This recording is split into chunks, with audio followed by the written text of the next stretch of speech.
Creatividad previamente, así vamos a saber lo importante que es generar ideas, pero también lo importante que es proteger esas ideas. ¿De acuerdo? Mi nombre es Sebastián Miranda, soy abogado en propiedad intelectual, así que pues me tienen ahí a la orden, 300-440-5563, cualquier inquietud, o el correo es smc de Sebastián Miranda Castro o soy muy coqueto, @sebastianmiranda.com. Bueno, vamos a hablar un poquito sobre propiedad intelectual, sobre de qué se trata el tema de proteger las ideas y de cómo podemos hacerlo de manera efectiva. Básicamente vamos a hablar de dos elementos esenciales para el tema de los emprendimientos, una cosa relacionada con el tema de marcas, de cómo nosotros registramos nuestras marcas, cómo las hacemos efectivas, qué beneficios me trae eso. Y por otro lado, para todos los que tenemos empresa y todos los que estamos trabajando en eso, cómo proteger la información adentro de nuestras empresas, cómo hacerla valedera, cómo hacer que nadie se nos robe esa información y si se nos la roban, cómo lograr que pues nos indemnicen lo que tenemos que recibir por esa generación de ideas. Señor. Sí, claro.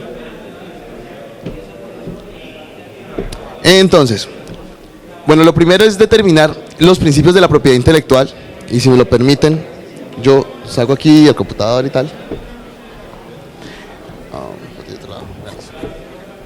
¿Es posible conectar el computador? ¿Sí? Ese solo tiene... Dale. ¿Quieres dar?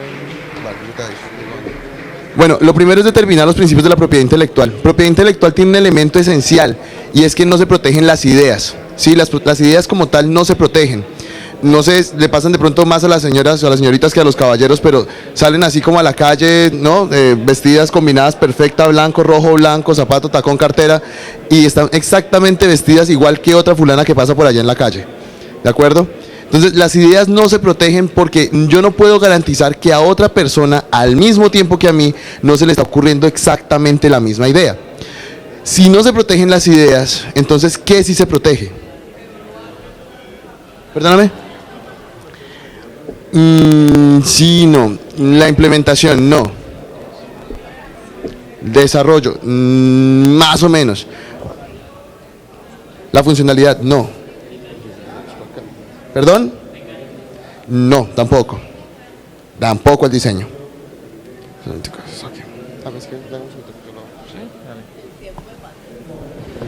La ejecución, ¿sí? Las ideas no se protegen, pero sí se protege la ejecución, cuando yo la llevo a cabo, indistintamente de cómo lo haga. ¿Cómo puede llevarse a cabo una idea? ¿Cómo creen ustedes que yo ejecuto mi idea de la manera más rápida? Bien, solamente yo busco la presentación.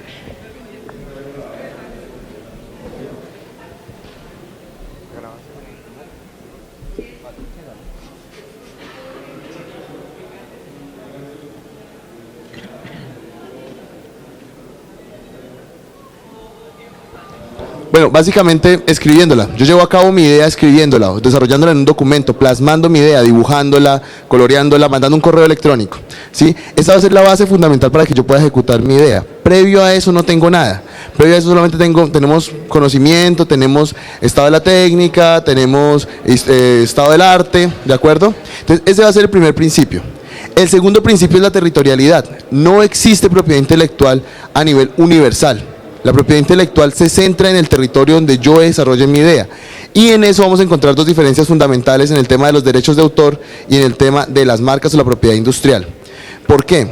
Porque la protección que se me genera a mí parte desde dos elementos, desde dos puntos muy diferentes. El primero, y en cuanto a derechos de autor, es cuando creo yo mi idea. A partir de ese momento nace el derecho de autor. Pero existen medidas de protección para esos derechos de autor. Existe una entidad a nivel nacional que se llama la Dirección Nacional de Derecho de Autor.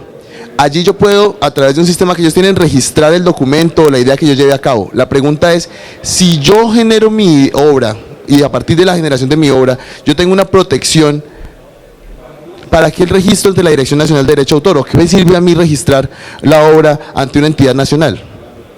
¿Cuál sería el objetivo? Que quede una constancia. Básicamente los registros ante la Dirección Nacional de Derecho de Autor son mecanismos probatorios, ¿de acuerdo? Entonces, ¿qué quiere decir eso? Que yo, al momento de ejecutar mi obra, ya tengo de por sí una protección completa del derecho de autor. ¿Cómo puedo proteger yo mi obra? ¿Cuál es el elemento? ¿Cómo plasmo yo mi obra si yo lo único que necesito es probar? Pues muy sencillo, manden un correo electrónico, ¿sí? Ustedes desarrollan su software o escriben su obra o hacen un dibujo, manden un correo electrónico, ¿de acuerdo? ¿Por qué? Porque cuando yo lo vaya a probar, pues allí le va a figurar una fecha, ¿de acuerdo? De cuándo se envió ese correo electrónico. Fácil. Pero el mecanismo idóneo, la forma idónea de proteger mi idea es registrándola ante la Dirección Nacional de Derecho de Autor. Ese registro es extremadamente sencillo. ¿Cuánto puede costar en Colombia registrar una obra ante la Dirección Nacional de Derecho de Autor? ¿700.000 pesos? ¿Quién da más? Es completamente gratuito, ¿de acuerdo? Pero entonces entra otro tema. La única oficina de la Dirección Nacional de Derecho de Autor en Colombia está en Bogotá, ¿de acuerdo? Y tiene 5 o 6 tutores y todos están en Bogotá, a excepción de uno. Entonces la pregunta es, ¿cómo registro yo la obra? Mira que no la encuentro, pero no creo que sea necesaria si quieres. Sí, yo puedo seguir así. No, se complica. Listo, perdóname. Exacto, la Dirección Nacional de Derecho de Autor es la entidad, una de las entidades más comprometidas con el sistema de gobierno en línea, así que es muy sencillo. Me toma 5 minutos registrar la obra ante la Dirección Nacional de Derecho de Autor, no me toma más tiempo. La pregunta es, si yo no registro mi obra ante la Dirección Nacional de Derecho de Autor, ¿qué problemas puedo tener? ¿Sí? ¿Qué situaciones se pueden desencadenar? La gran mayoría de ustedes trabajan con la industria TI y yo trabajo con la industria TI también desde hace mucho tiempo y me he visto enfrentado a casos de software sin protección, sin ningún documento protegido. ¿Y eso qué ha permitido? Pues que se los pirateen sencillamente en cualquier otra parte, que otra persona viole sus derechos de propiedad intelectual y que ellos no tengan mecanismos para reclamar ante un juez de la República que esa obra había sido creada por fulano de tal en tal fecha. En tal caso, en esa condición, pues pierden todos los procesos creativos. Yo no puedo garantizar que nadie me va a copiar mis obras. De hecho, es la situación que ocurre más a menudo, ¿sí? Y de hecho nosotros mismos lo hacemos. Ustedes lo han hecho, ¿sí? Internet, ¿sí? Trabajo escrito, Wikipedia, ¿no? Entonces nosotros nos estamos basando en las ideas de otros todo el tiempo. El problema es cuando yo no respeto los derechos de esas otras personas que están siendo creativas. Y si esas personas no han protegido sus ideas, pues yo simplemente puedo pasar de agache, ¿de acuerdo?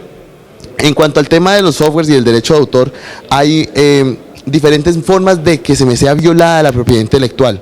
Existe el plagio, ¿de acuerdo? Yo copiar textualmente una idea tras otra, pero, y bueno, digamos que yo sé que ustedes aquí también son muy respetuosos del tema de propiedad intelectual porque trabajamos con la industria, ¿de acuerdo? Entonces yo sé que en las casas de ustedes no hay ni películas piratas, ni libros piratas, ni nada de eso. No sabemos de qué se trata el tema, pero sí hay otros mecanismos de plagiar. Han ocurrido, no sé si es cuando estaban en la universidad o cuando han hecho trabajos escritos, que cogen el texto de otra persona, lo pegan y en vez de, pues digamos que dejarlo así tal cual, porque pues qué pena con el profesor, entonces lo que hacemos es que cogemos una frasecita aquí, la copiamos allá, cambiamos esta palabra y tal, y queda un texto completamente diferente, ¿de acuerdo? Eso pues es muy inteligente, también conocido como plagio inteligente, ¿sí? Lo que ocurre es que hay expertos en semántica, expertos en literatura y demás que pueden determinar cuándo una idea está copiada de otra y simplemente lo que se hicieron fueron cambios someros. De la misma manera ocurre con la industria TI, ¿de acuerdo? Cuando por ejemplo se generan dos software y el software está basado en las librerías de otro, ¿de acuerdo?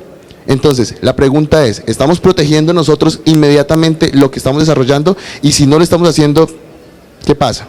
Estamos quedándonos atrás de la cadena, ¿de acuerdo? Y estamos permitiéndoles a otros, estamos abriendo la puerta a un tercero para que venga y utilice nuestras obras y nuestra creatividad. Ese es un problema grande. ¿Cómo se soluciona? Muy sencillo. Yo cobro 80.000 pesos por hacer un registro de obras ante la Dirección Nacional de Derecho de Autor, pero a ustedes no les cuesta nada y lo podrían hacer directamente, ¿de acuerdo? Entonces la invitación es a que, uno, tomen todas sus obras y las registren. Eso es fundamental para el emprendimiento, señores. Con eso yo voy a tener los mecanismos para pelear en algún momento cuando vea que son violadas mis obras, por favor.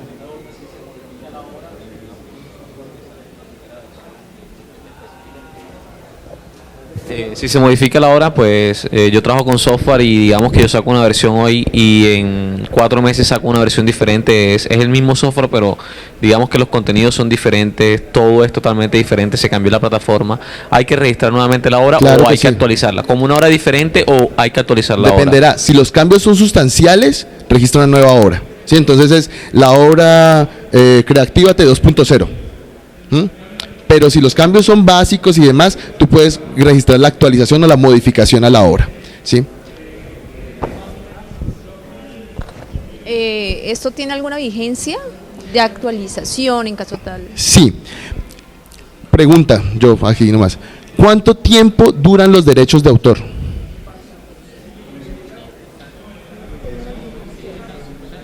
¿50 años?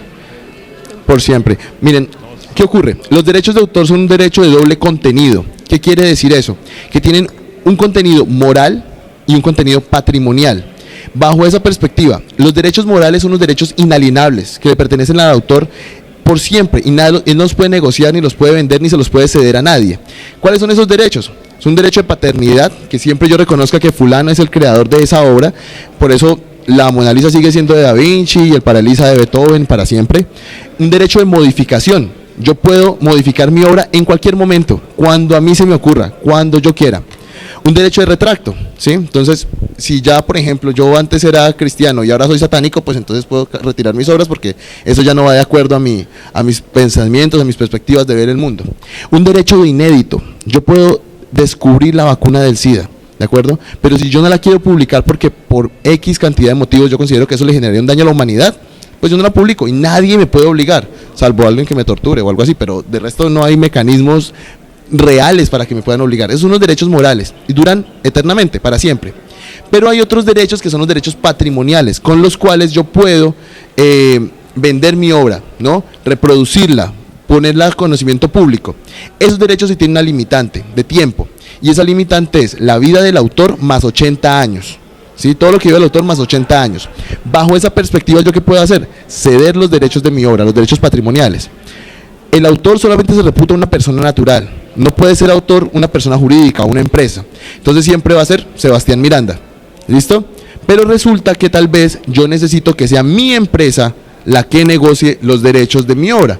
Bajo esa perspectiva, lo que se hace generalmente es un contrato de cesión de derechos de autor, y ese contrato debe estar siempre por escrito, determinado eso por el Plan Nacional de Desarrollo.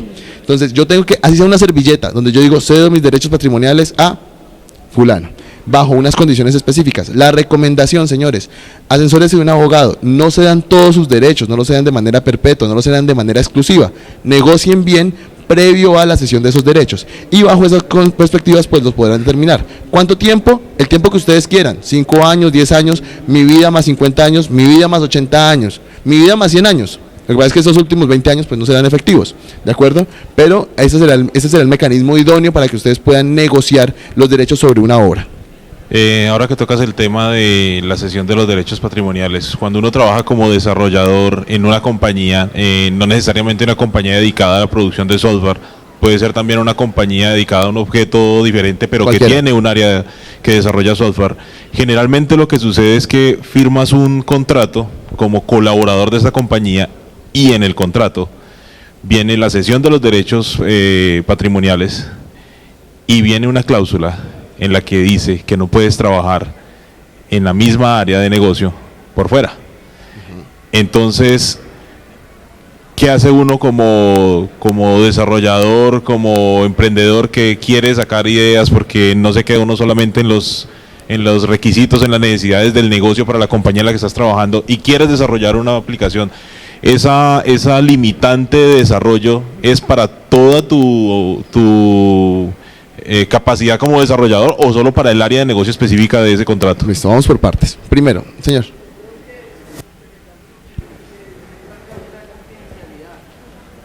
Sería otra cosa también.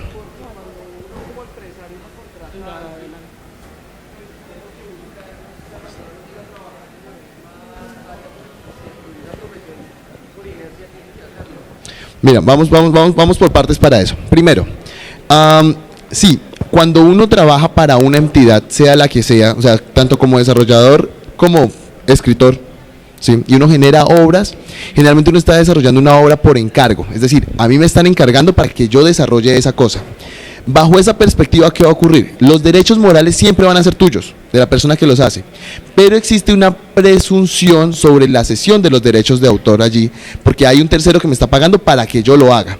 Bajo ese orden, los derechos patrimoniales le van a pertenecer a la persona que me paga para que yo genere esa obra. Ahora bien, siempre es importante, si ustedes son empresarios, que no nos valgamos solamente de la presunción, sino que eso figure en el contrato que una tercera persona me va a desarrollar, sobre las cosas que una tercera persona me va a desarrollar. Sobre la exclusividad, claro, finalmente un contrato es un acuerdo de voluntades, y yo le puedo decir a la persona con la que estoy trabajando, que va a trabajar de manera exclusiva conmigo bajo esas condiciones, bajo esas áreas. ¿Qué no puede ocurrir? Que el contrato abarque toda mi capacidad creativa, ¿de acuerdo? Sino solamente el sector del negocio o el foco negocial para el que estoy siendo contratado, el desarrollo de la obra en particular. ¿Qué quiere decir eso? Que si yo soy escritor y me contratan en una empresa para hacer contratos, la novela que yo escriba por aparte o los contratos que yo haga para mis amigos no entran dentro de los procesos de propiedad intelectual de esa compañía, sino que solamente los contratos para los que, bueno, los elementos para los que me contrataron específicamente. Esa será la gran diferencia. No toda tu capacidad creativa tiene que estar ceñida al proceso de propiedad intelectual, sino solamente aquellos para los que fuiste contratado. Y por último, para terminar con el tema de la cláusula de confidencialidad. Y es muy importante para los emprendedores, sobre todo los generadores de empresa. Miren, hay una cosa que se llama el secreto industrial, ¿de acuerdo? Que es cómo yo mantengo la información de mi compañía guardada, secreta, blindada, ¿de acuerdo? Entonces allí va a haber un elemento muy interesante, y es que para yo poder decirle a una persona, a un juez, que la información de mi empresa está salvaguardada correctamente, yo tengo que haber tomado todas las medidas necesarias para salvaguardarla. ¿Cuál es el secreto industrial más famoso del mundo? ¿Cuál creen ustedes que es? La fórmula de Coca-Cola de lejos, ¿de acuerdo? Si los de Coca-Cola tienen que revelarle esta información a las personas que van a trabajar para ellos, pues obviamente lo que tendrán que hacer es coordinar toda la información para que no salga de unos nichos específicos. Primero, la primera obligación del secreto empresarial, pues que sea secreto. Y la segunda, que yo haya tomado todas las medidas, es decir, que no la tienen publicada en la cartelera de Coca-Cola, que no la sabe la gente que no la tiene que saber, la secretaria de Coca-Cola no se sabe la fórmula. Y tercero, que con esas personas a las que le revelaron la información hayan firmado acuerdos de confidencialidad. Es decir, que yo le advierta a la persona que la información que le voy a revelar es de uso privativo de mi empresa. Entonces, bajo esa perspectiva, no solamente será el tema de que yo use mi capacidad creativa dentro de la empresa, sino que la información que me está suministrada y la que yo genere en función de la empresa tenga una salvaguardia, ¿sí? Es decir, eso no me va a limitar a que la persona no vaya y la cuente, tranquilamente la voy a ir a contar, pero sí me permite a mí decirle a un juez, mire, yo le había advertido a esta persona que no revelara esa información, y bajo esas perspectivas requiero la indemnización que me corresponde. Esos acuerdos, esos contratos de cláusula de confidencialidad tienen algunos elementos que es importante que ustedes tengan en cuenta y que se asesoren bien de un abogado en estas áreas, en estas materias de propiedad intelectual, antes de firmarlo. Por ejemplo, temas como una cláusula penal, ¿de acuerdo? Una cláusula que diga, mire, esta información no será revelada, y si usted la revela tendrá que pagar tanto, ¿sí? Los daños y los perjuicios más el 10%, el 15%, lo que acuerden. Pero fuera de eso, que la cláusula preste mérito ejecutivo. ¿Qué es eso? Es una cosa muy sencilla y es en derecho.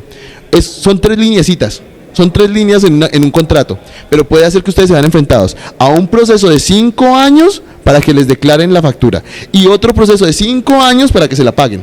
Con 3 lineecitas en el contrato ustedes solamente se someten al último, porque no tenemos que entrar en un proceso declarativo, sino que entramos en un proceso ejecutivo directamente.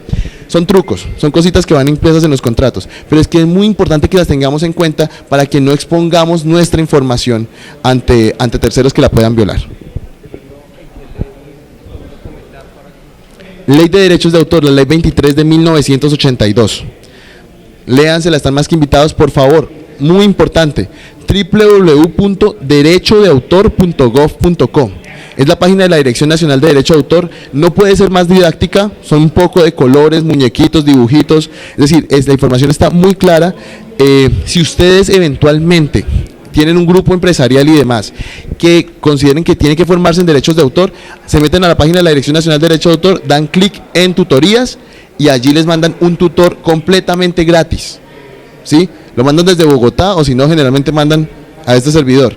Y pues obviamente tenemos mucho más tiempo para discutir el tema de propiedad intelectual. Y lo que hacemos es que necesitamos un video BIN, no más. Entonces la invitación es para que se metan a la página de la Dirección Nacional de Derecho de Autor y encuentren allí toda la información que necesitan. Una pregunta, ahí en lo que acabas de decir lo último, los viáticos corren por cuenta de la Dirección Nacional de Derecho de Autor. Nacional.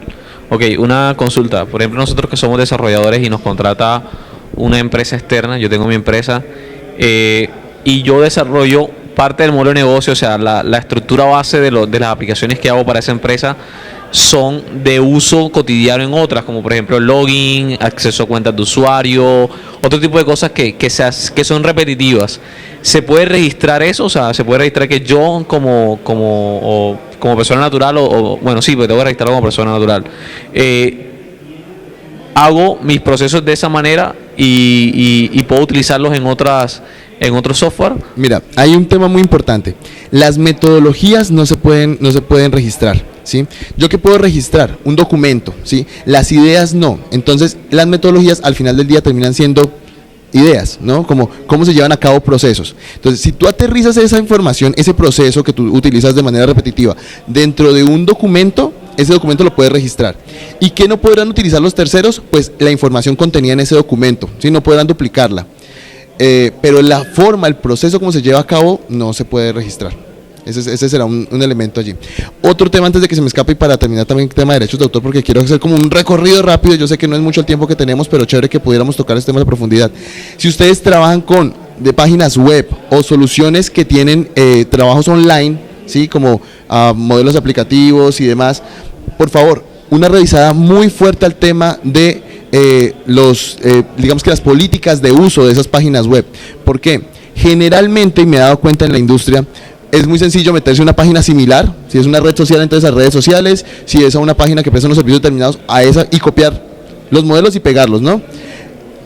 Muy importante que no ocurra eso, porque allí ustedes están colocando el alma de sus desarrollos en esos documentos. Le están diciendo a la gente qué pueden hacer y qué no pueden hacer con esos desarrollos. Si ustedes lo que hacen es que copian y pegan, no saben a qué se están exponiendo los demás, que ustedes pueden estar exponiendo también.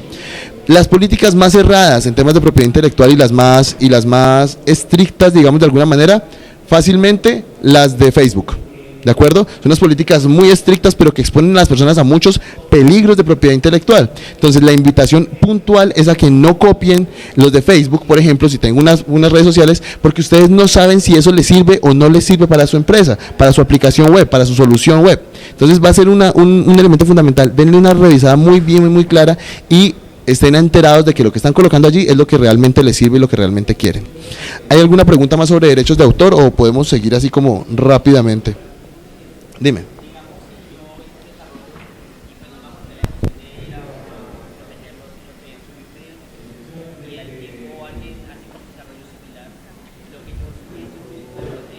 Sí, claro. A ver, lo que les decíamos. Al principio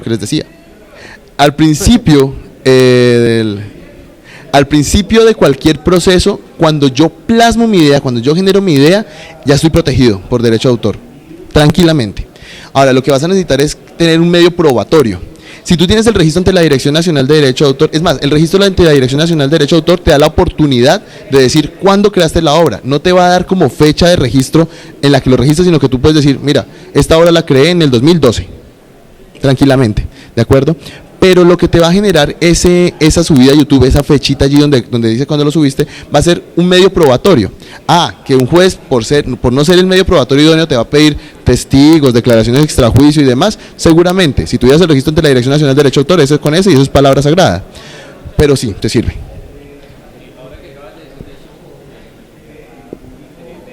¿Tienes el micrófono de pronto? ¿Tienes el micrófono de pronto para que todos escuchen?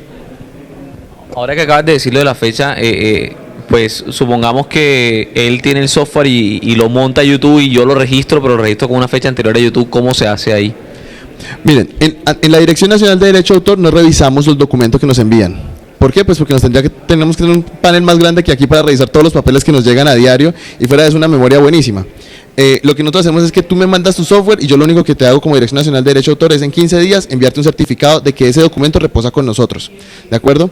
Puede que él haya registrado 15 días antes el mismo documento, pero tú seas el verdadero autor. Será una cuestión de probar, ¿sí? De probar quién es la persona que lo crea. Pero fuera de eso, bueno, les voy a poner aquí un caso como que no tiene nada que ver, pero que de pronto nos sirve para ilustrar. ¿Han escuchado la canción de La Tierra del Olvido de Carlos Vives? ¿Saben más o menos el tema de propiedad intelectual que tiene esa canción? ¿No? Bueno, resulta que Carlos Vives sacó la canción de La Tierra del Olvido, la registró ante la Dirección Nacional de Derecho de Autor, la puso en el mercado, éxito total, ¿no? Estamos claros hasta allí. Luego, a los 2 o 3 años, como a los 2 años, llega un autor caleño y le dice a Carlos Vives, hey, espérese, esa canción es mía, ¿sí?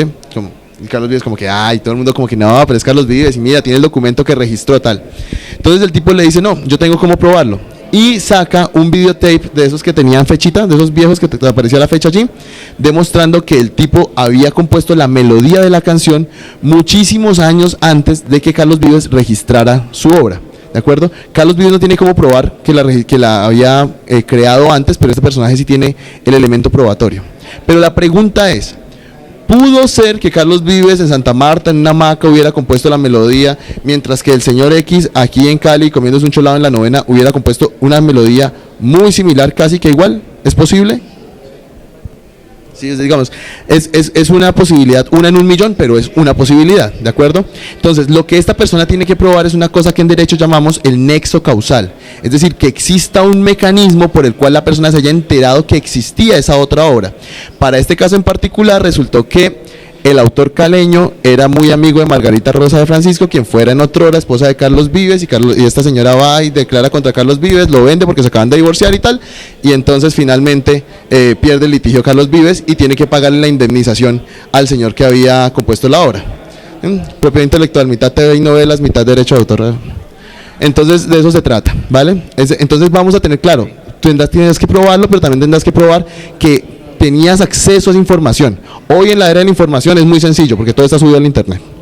Otra pregunta, de pronto muy basado en lo que decía el compañero, cuando uno desarrolla una aplicación, todo el código, todo cómo se realiza el proceso, que mi aplicación hace esto, pero yo no la registré y llega otra persona, o la tengo registrada y llega otra persona y saca una aplicación similar, ahí cómo se puede comprobar o decir eso. Pero esa otra información, esta nueva aplicación similar, ¿es original o es basada en la tuya? Digamos que es basada.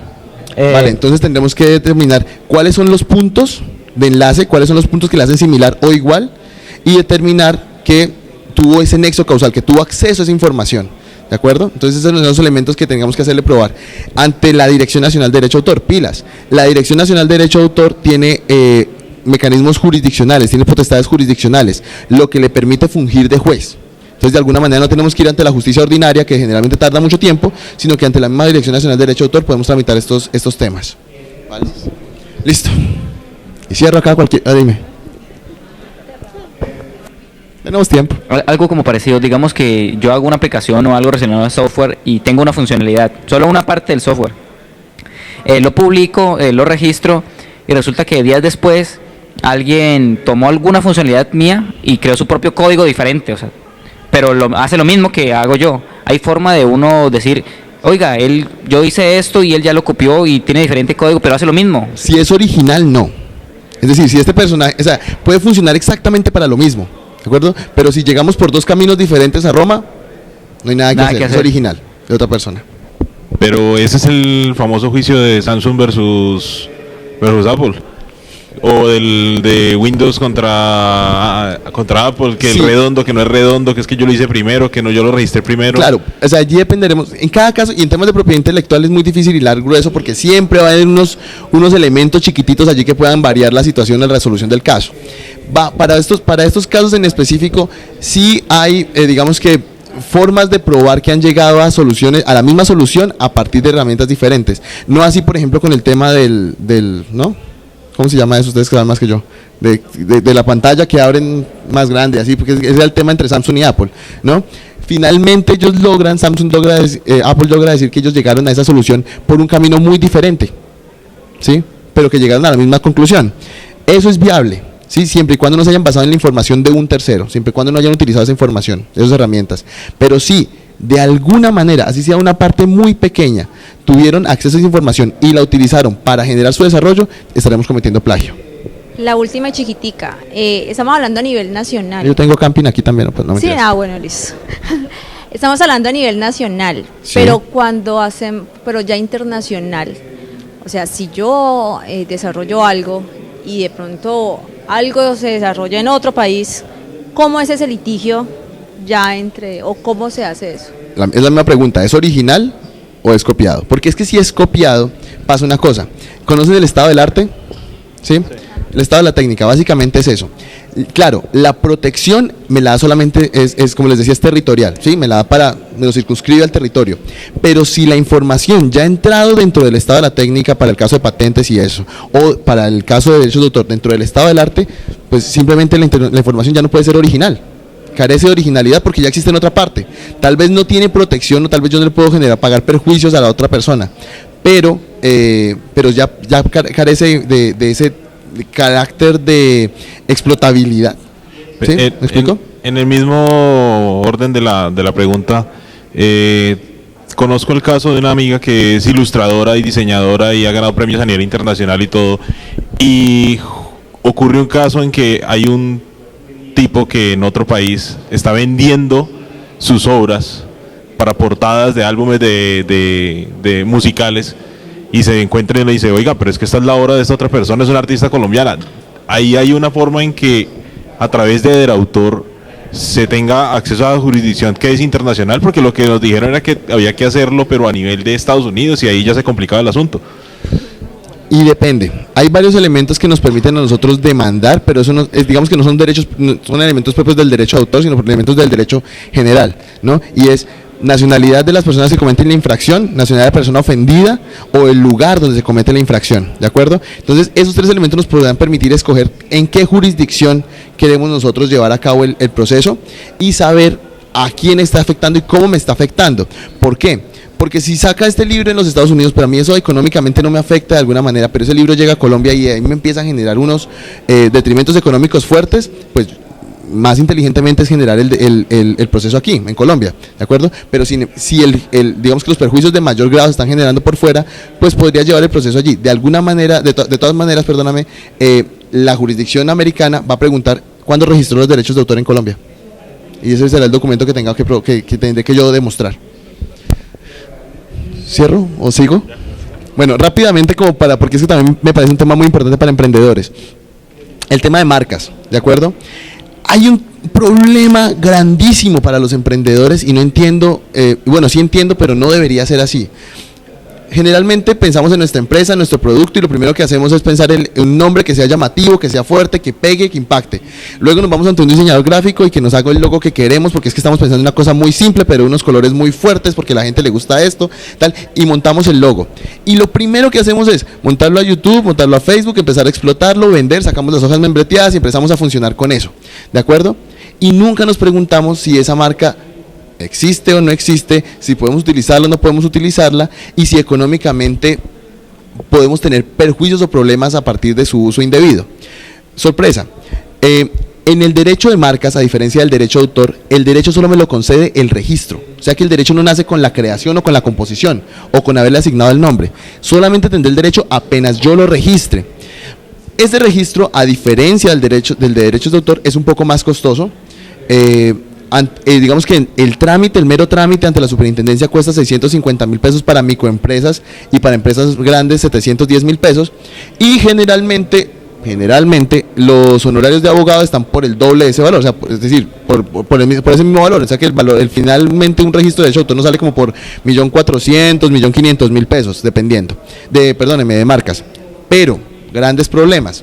Primer problema, existe una cosa que se llama la clasificación de NISA. Si ustedes ya han ido a hacer procesos de empresas, se darán cuenta que en la Cámara de Comercio hay una clasificación de los factores de productividad. Entonces, a ver si yo trabajo o con zapatos, o con ganadería, o con servicios jurídicos, ¿de acuerdo? Existe exactamente lo mismo con la clasificación de NISA. Son 45 clasificaciones que me permiten a mí determinar qué tipo de productos son, qué tipo de servicios son. ¿Listo? Una misma marca puede coexistir en el mercado, ¿sí? Siempre y cuando atienda clasificaciones de NISA diferente. Por eso tenemos Corona. ¿Qué tenemos por Corona? Chocolates, cervezas, sí, generalmente los hombres tienen cerveza, ¿verdad? Vajillas, y tenemos los zapatos, y bueno, en fin, se llaman igual. ¿Pero por qué pueden coexistir? Porque son diferentes productos. ¿Qué tengo que yo garantizar antes que nada? Que mi marca no existe en este país dentro de la misma clasificación de NISA, ¿de acuerdo? Entonces, por ejemplo, yo quiero crear Choc, pero quiero crear Choc para servicios tecnológicos. Entonces, la primera inversión que yo tengo que hacer para eso es determinar que esa marca no exista en mi categoría. Para eso, ¿qué tengo que hacer? Pues miren, la Superintendencia de Industria y Comercio ofrece un servicio de búsqueda de antecedentes marcarios y cuesta 31.000 pesos. ¿Listo? Yo voy, consigno esa plata en el Banco de Bogotá, lo presento, hay una ventanilla en el centro de Cali, meten los papeles y ya. 3 días, 4 días, les llega la búsqueda de antecedentes marcarios. ¿Qué les va a permitir a eso a ustedes? Definir si la marca es viable o no es viable, si el logo ya existe o si el logo no existe. Bajo esa perspectiva ya yo puedo decir, listo, lo puedo usar, o puedo determinar si hay posibles opositores, si hay personas que con derecho puedan venir a decirme, no monte esa marca porque se parece mucho a la mía y puede generar confundibilidad. Y ese va a ser el tema fundamental. Yo tengo unos clientes que tienen una marca con un nombre bastante común, ¿sí? Bastante común, como, no sé, no los voy a vender, pero una cosa como si llamara, no sé, en tecnología, innovadores. ¿Me explico? ¿Pueden existir 1000 innovadores en tecnología usándolo? Sí, tal vez. Y registrado, tal vez ya existe la de innovadores o innovaciones, ¿de acuerdo? E innovaciones puede ser tan buen opositor como el mismo innovadores, ¿de acuerdo? Entonces, ¿qué tengo que hacer yo? Determinar que ese nombre no existe o que la figurita, el logo y el elemento que yo escogí es viable. Si ya funciona así, voy. Si ya funciona así, digo, todo bien, meto los papeles ante la superintendencia. Y con ese elemento, con el mero registro, yo ya tengo el derecho de oponerme. Ya tengo la titularidad. La superintendencia se va a tomar 6 meses para concederme la marca. Y esperando que todo salga bien y que la búsqueda de antecedentes marcarios haya sido exitosa, pues al cabo de esos meses yo voy a ser titular de la marca.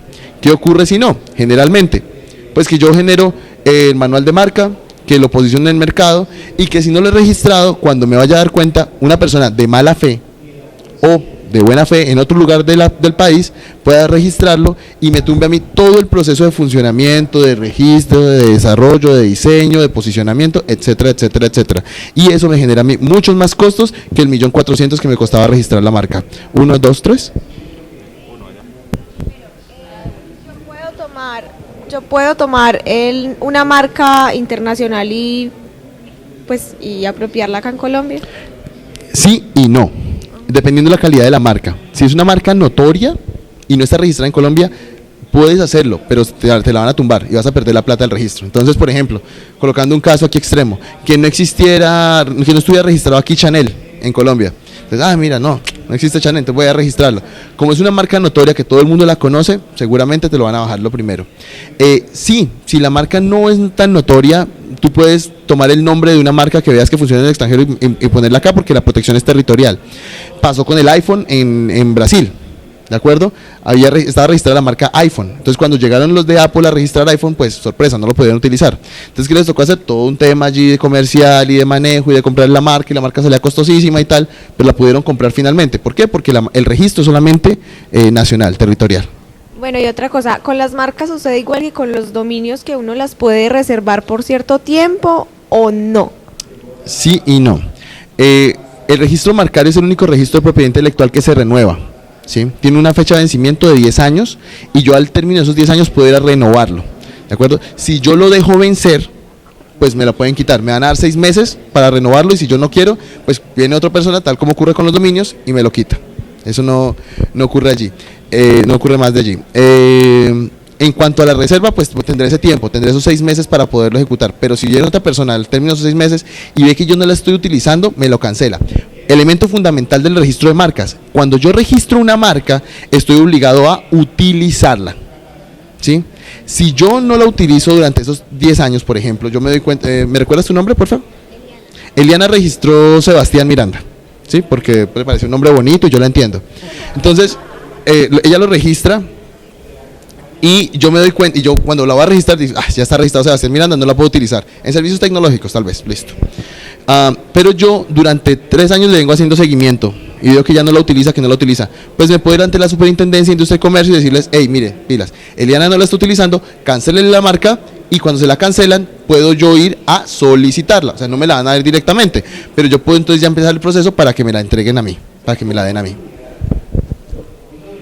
Bueno, tengo el caso de un amigo que él, ante la Cámara de Comercio y todo eso, registró la empresa con un nombre X, pero él vende su marca con un nombre Y. O sea, que ¿hay algún problema con eso? Pues decir que no. La empresa... ok. Listo, vamos para allá. Primero, gran diferencia entre la Cámara de Comercio y la Superintendencia de Industria y Comercio, ¿no? Son dos entidades completamente diferentes. La primera me lleva a mí como un control, una base de datos de las empresas que existen y genera unos trámites, y la Superintendencia es la grande, la que vigila, la poderosa. Entonces, ¿qué ocurre? Ante la Cámara de Comercio yo puedo matricular o bien mi empresa o bien mi establecimiento de comercio y puedo darle un nombre cualquiera. Ese va a ser mi persona jurídica. Ahora, la marca no es la persona jurídica, ni representa a la persona jurídica. La marca es un activo de la empresa. Y cuando yo adquiero ese activo, estoy adquiriendo una casa o un carro o cualquier cosa que represente valor económico, ¿sí? Entonces, la empresa Sebastián Miranda puede tener una marca que se llame Builders. ¿De acuerdo? Y ese va a ser un activo entre la empresa. Y puede tener más, puede tener todos los que quiera. Cualquier cantidad de registros marcarios. Funcionará diferente. Es lo mismo con los dominios. Yo puedo tener la empresa Sebastián Miranda y tener 7 dominios con nombres diferentes porque atienden a necesidades diferentes. Será exactamente el mismo tema. Pilas. El valor de una marca no es el 1.400.000 por el que lo registré. El valor de la marca me lo determina cuántos negocios y cuánta plata entra a mi empresa por el solo hecho de ser esa marca. Es decir, la marca Coca-Cola no cuesta 1.400.000.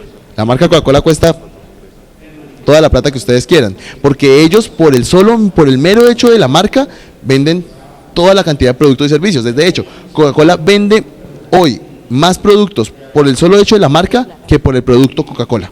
¿De acuerdo? Entonces es lo mismo. Eso tiene un elemento necesario y es ¿cuál? Si ustedes tienen una empresa, esa marca tiene que haber sido vendida, adquirida.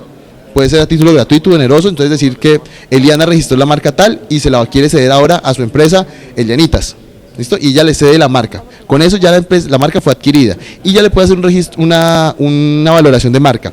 ¿Quién hace esa valoración de marca? Generalmente todas las personas que hacen valoración de intangibles, ¿de acuerdo? Hay un elemento que yo que estoy como estudiando estos días, y es que al parecer para uno hacer valoraciones de marca tiene que estar registrado en la lonja. Pero bueno, esos hay empresas, firmas especializadas en este tema de valorar las marcas y decirle, mire, su marca vale tanta plata. Yo particularmente trabajo para el Parque Tecnológico del Software, Parque Softcali, y ellos hace poquito hicieron la valoración de su marca. Fue un proceso que tomó como 3 meses, pero arrojó unos valores impresionantes que subieron los activos de la empresa en miles de millones de pesos. ¿De acuerdo? Entonces ese es un ejercicio que es muy interesante y que es muy efectivo a la hora de mirar cuánto cuesta mi empresa y cuánto cuesta la marca que tiene mi empresa. Esa valoración de marca a la que hace referencia, hasta donde entendí los ejemplos, es cuando yo ya tengo mi marca posicionada en el mercado. Pero si yo voy a arrancar apenas, o sea, esas empresas están especializadas en decir, mira, yo tengo una empresa y voy a sacar un producto y va a ser así, y entonces les cuento todo el rollo de lo que va a ser mi producto, y ellos sin tener todavía, o con el estudio de mercado es que valoran la marca. No pueden valorar proyecciones futuras porque no sabemos si va a pegar o no va a pegar. ¿De acuerdo? Valorarán la marca en función de cuánta plata efectiva entra dentro del proceso por el hecho de la marca, no por el hecho del producto, ¿sí? Porque el producto puede ser cualquiera, pero por el hecho de la marca, que la gente lo compre porque eso es FAP, que la gente lo compre porque eso es acción del arrancagrasas y no porque es salvo líquido. ¿Me explico? Dime. Valoración de intangibles, determinarán cuántos son los ingresos, el manejo del mercado, etcétera, etcétera, tal como te valoran una herencia, ¿no? Diferentes elementos allí de valoración de intangibles. ¿Nada más? Listo. Bueno, listo. No sé si eso es bueno o es malo. Listo. Entonces, vale. Bueno, como les decía, el registro marcario tiene una duración de 10 años. Es importante generar las renovaciones de marca. Muchas marcas se cancelan por la no renovación. A la gente se le olvida que tiene que renovarla y pierden sus marcas. Y son elementos también fundamentales para el tema de la legitimidad del uso frente a dominios en Internet, ¿sí? Ocurrió muchísimo para el tema de dominios en Internet, que antes de que el Internet fuera un suceso y que todos tuviéramos que utilizarlo, las empresas creaban sus marcas y las utilizaban, pero no registraban en Internet, ¿de acuerdo? Entonces luego llegaban nuestros avivatos y les pasó al Banco de Occidente, le pasó al Banco de Bogotá, le pasó a Transmilenio, que llegaban las personas, mira, esto del Internet es un boom y esto no se han dado cuenta, entonces vengo y registro el dominio, tal. Bueno, cuando va a Transmilenio y les dice, mire, me lo permite, me hace el favor, es que nosotros lo necesitamos para cosas muy puntuales. Ellos decían, no, es que yo soy el dueño y lo estoy utilizando acá. Ok, bueno, listo, entonces véndamelo. Listo, sí, 15.000 millones de pesos. no te voy a pagar toda esa plata porque es que no tiene sentido, tal. Entonces, lo que tuvo que hacer el Transmilenio y los bancos y demás fue demostrar la legitimidad que tenían sobre ese nombre. ¿De acuerdo? Es decir, mire, nosotros somos el banco tal, o somos Transmilenio, venimos utilizando esa marca hace tanto tiempo, está registrada desde tal fecha, procedemos de esta manera, somos una empresa enorme, tal, y fuera de eso este personaje está actuando de mala fe. Con eso, con la legitimidad, yo puedo hacer muchísimas cosas, como por ejemplo, quitarle sin pagarle ni un solo peso por orden judicial el dominio de ese personaje.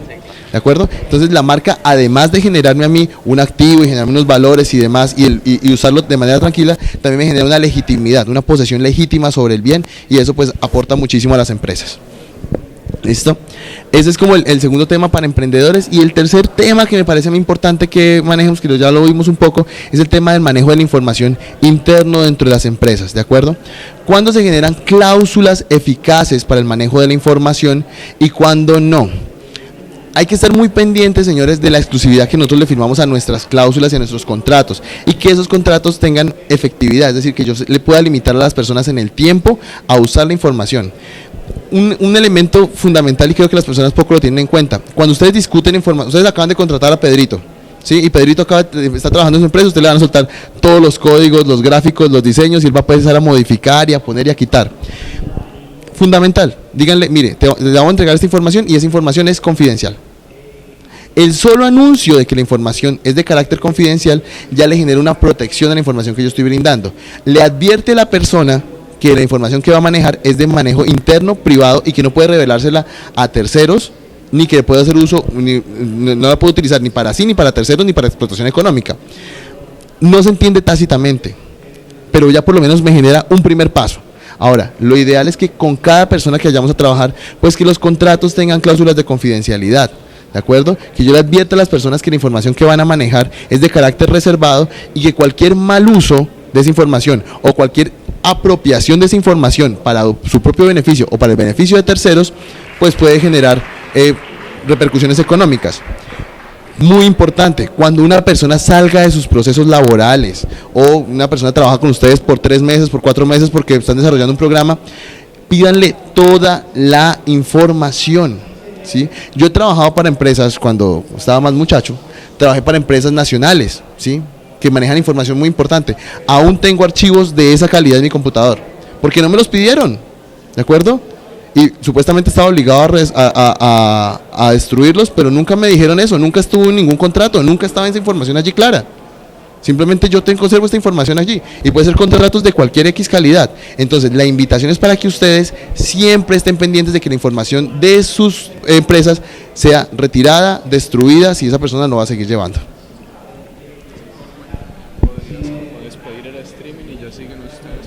Claro que sí.